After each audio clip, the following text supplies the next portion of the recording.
Greetings, YouTube.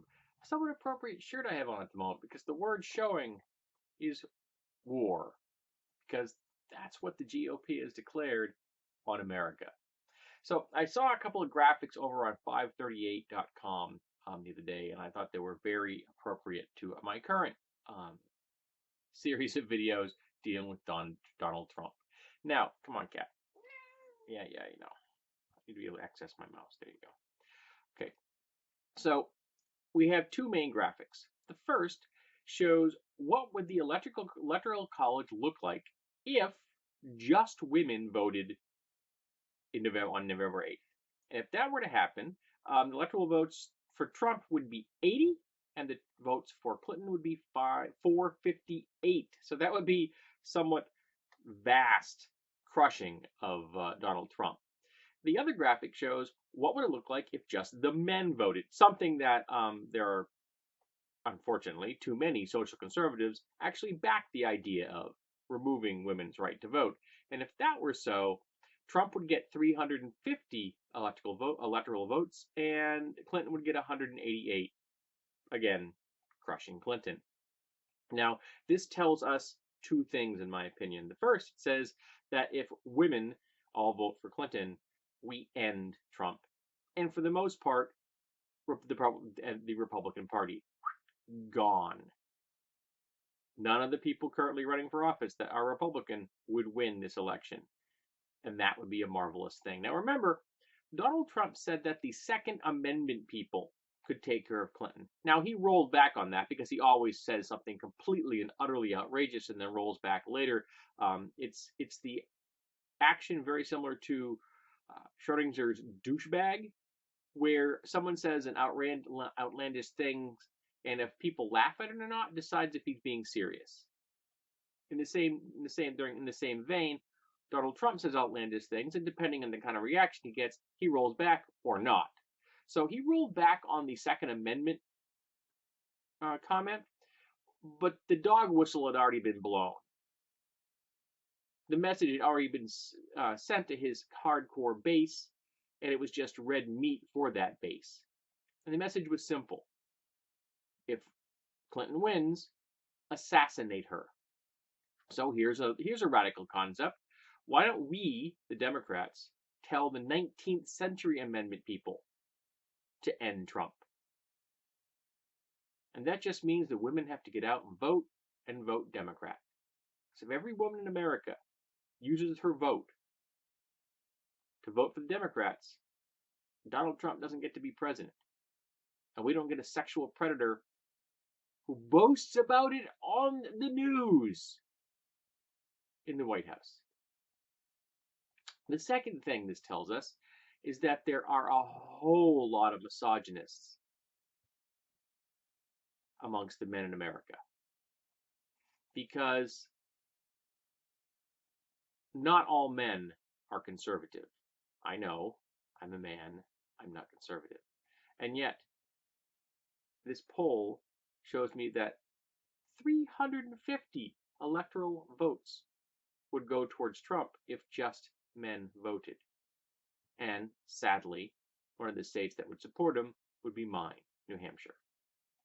In fact, the one bastion that we would have against Trump would be the West Coast.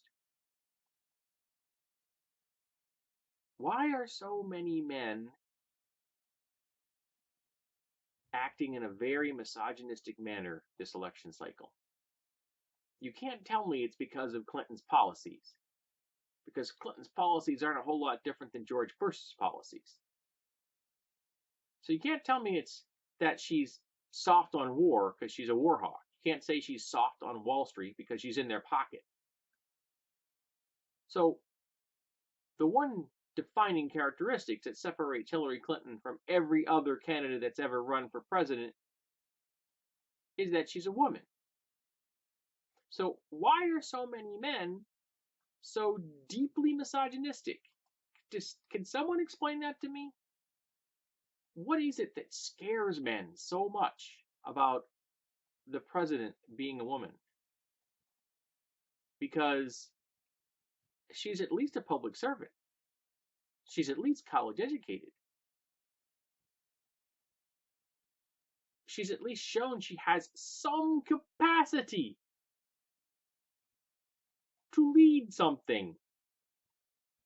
She doesn't have a long string of failed businesses behind her, for example. And yet, so many men are terrified of the idea of a female president. And I don't get that. So I would love if somebody could enlighten me there. Why is the misogyny so deep amongst men in America today? What is it they are fearing? So yes, I freely admit some of these questions are a bit on the hyperbolic side because I understand that the patriarchy is alive and well in the West. Don't even try to bullshit me that it isn't. I get that. I'm trying to do is get people to face the fact that there are a whole lot of misogynists in America, and they need to address that, and they need to question their own positions, because at the moment they're not. They're just acting on fear, and I can't fathom what they're fearful of, because Clinton isn't going to do anything that Bush wouldn't have done. Let me point something out to you. I listened to an interview with Hillary Clinton, and she was talking about the fact that in her youth she was a Goldwater girl, supporting Barry Goldwater, to the point where she used to wear a badge.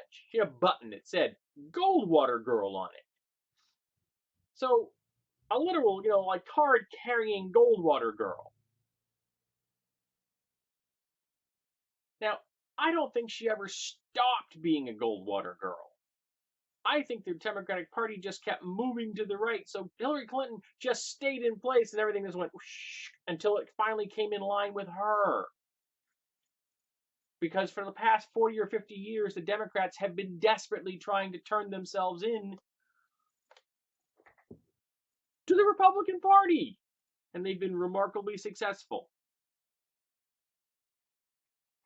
So she hasn't become startlingly liberal and progressive, because she isn't. It's just that everything has shifted to the right to the point where she didn't really have to budge at all.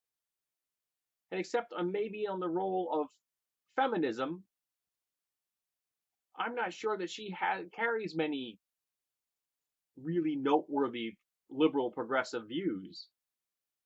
I mean, like I said, she's in Wall Street's pocket and she's a war hawk. And most liberal progressive people, such as myself, are anti-war and anti-Wall Street. Not Clinton. But there's a whole lot of hateful men in America. And it disgusts me. It makes me sad. But we can stop all of this if all the women in America would just get out and vote Democrat.